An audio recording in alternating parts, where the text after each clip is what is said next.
Hello YouTube and welcome back to another video. Now in today's video I'm going to be talking about my 3 favorite and 3 least favorite parts about filmmaking. So let's get the negativity out of the way, alright? All the things I don't like, my 3 least favorite parts about filmmaking, and what is probably, I would say, my least favorite part is scheduling.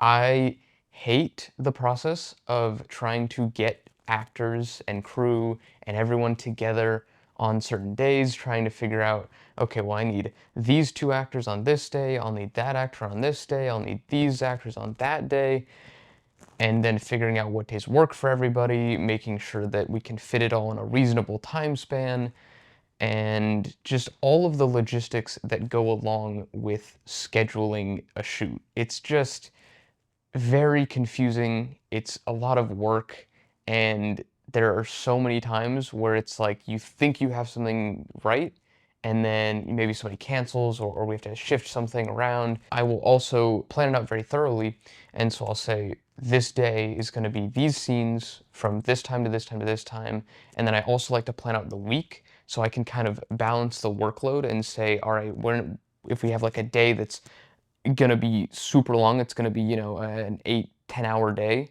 Well, the next day shouldn't also be another 8 to 10 hour day if we don't have to. If I can have a day that's like, okay, we need 2 scenes the next day versus the day before where it was like 4 or 5. I'm gonna put that 2 scene day right after one of the longer days just to kind of balance out the workload.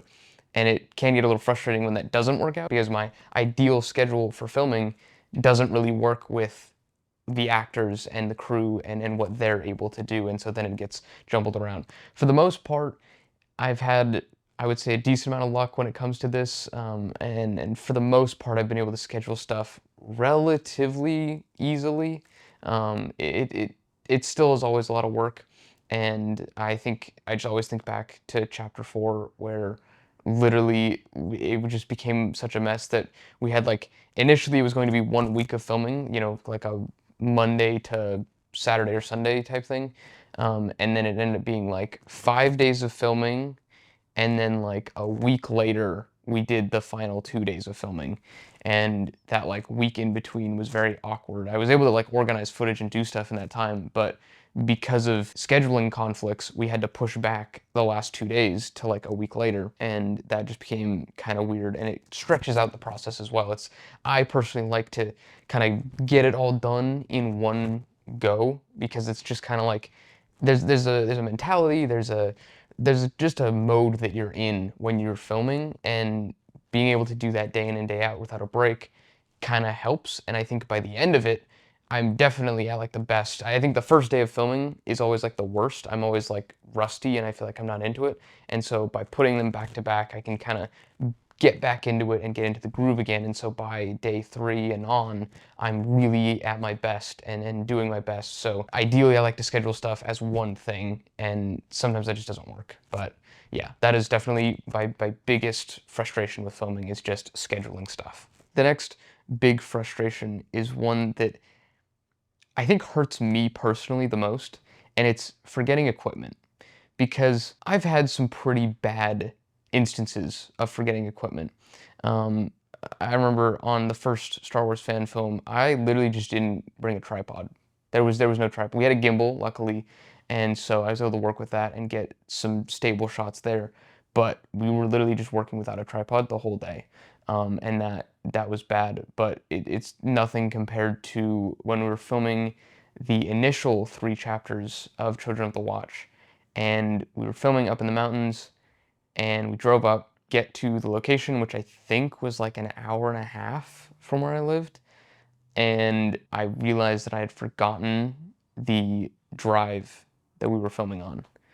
And so literally I had to call my mom and be like, I need you to drive, we'll meet you halfway.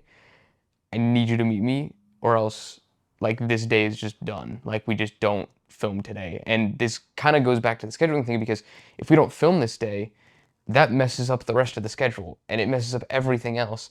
And it would have just been absolutely awful. And I'm so lucky that my mom was able to drive 45 minutes to come meet us and drop off the drive. And we were able to film everything we needed. We got, I think, more than we were originally planning to get done on that day. We ended up filming extra and getting everything done at that location. It was supposed to be a 2-day shoot at that location, but the second day was only going to be like a small part. And so we're actually able to fill that in on that same day and get everything done that day, which just would not have been possible if we didn't have the drive. I think we had some workarounds because I had other SD cards, but the SD cards were very small, so we would not have been able to film everything we needed. We literally just would have run out of storage space. And so by getting the drive, it was perfect. It kind of saved most of the production, to be honest with you. It would have, again, as soon as one day kind of gets messed up and the schedule gets thrown off, it can have a chain reaction that just messes up everything else.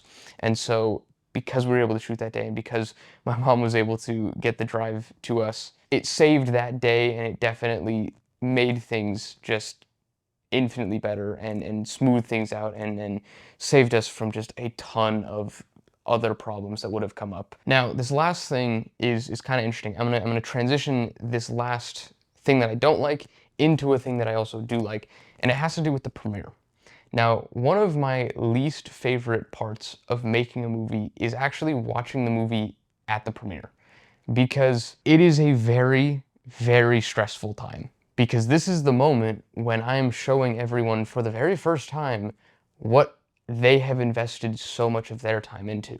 And there's so much in my mind that's just going through my head about, like, what do people think? Is it good? Is it bad? I'm noticing all of the small little mistakes that I couldn't fix in the editing that just had to be left in. And I'm just sitting there hoping and just praying that people like it. And it's like, it is, I should be more confident in my work, I think, but it's hard to be that. Like, it's hard to just be fully confident in what you've made and be like, this is fine, this is gonna be good, everyone's gonna love this. I know what I did was good. I think that's never a thing that I question. I know that I put a lot of time and I put a lot of heart and effort into it, but it is just very nervous when you are in that moment of actually watching it and people actually taking it in for the first time, where you really don't know what they're gonna say. And then this leads me into what is probably my favorite part of, or one of my favorite parts of filmmaking, which is the after part of watching the movie, because it's kind of like an emotional roller coaster where I'm super stressed while everyone's watching it, and then by the end of it, usually everyone's like, yeah, it's good. Like, it was a good movie. Yeah, you did a good job. Everything is cool. And so there's this huge relief. And then, but not just that, not just the people saying that they like it. I really like talking about the movie and being able to finally explain things and talk about things that I couldn't before because it would spoil things and it would ruin parts of the movie. And I just like it when I can see what other people noticed about the movie, because obviously I'm looking at it through my lens, through my eyes for so long, that it's really refreshing to see what other people saw and what other people got out of it. And a lot of times there's things that other people notice that I didn't notice. And it's so cool to see that. That is one of the beautiful things about movies, is just there can be like a story that everyone sees and everyone understands, but what they actually get out of it is different from person to person. And so being able to actually talk to people and see their live reaction to the movie, and then talk to them and figure out what they got out of it, what they saw in it, is really exciting for me, and I love that part of the premiere process. Now, one of my absolute favorite parts of filming is filming shots that I storyboarded. And there's something about seeing a shot, I'll have my binder, my booklet or whatever, and I can look at the shot that I storyboarded, and then I can look down at the monitor and see that being filmed and see the thing that I planned out 4 or 5 months ago actually kind of coming to fruition on set. And it is just such a good feeling. There's one shot that will always stick in my mind from chapter 4, where there's the knife in the fire and it kind of pulls back, and that storyboard for that scene matched. Like, it was one of those moments where it's like, this was exactly what I wanted. This is exactly what I wanted this shot to be. And it just looked perfect. It is interesting because my last film didn't really have that. I didn't do any storyboards for my last film because of the weird way that I produced it, where it was very piecemealed together. So I didn't get to experience that in my last film, and I think that's one of those things that I think makes me enjoy that feeling more, is because you don't always, it's very few shots throughout the film that actually really correlate like one to the storyboard sometimes. A lot of the time, there is just a tweak that needs to be made and things need to change a little bit. But when you get those shots that are one what you had in your head, it's it's a perfect feeling, and is one of the best feelings that I get when making movies. I don't want to say this is the best feeling. This is my favorite thing about being a filmmaker, but it's up there for sure. But the feeling of sitting down at my desk after wrapping a project, having all the footage in folders and sitting down to organize it all and get it all squared away. There is an immense peace and comfort that just kind of washes over my body as I'm just looking at all the footage and saying, okay, the hard part is done. I'm just editing at this point. And not to say that the editing is easy, but as far as like the things that could go wrong, there's a lot less in editing. And the things that do go wrong in editing almost all the time are things that I can fix. And it just takes time to kind of figure out a solution to it.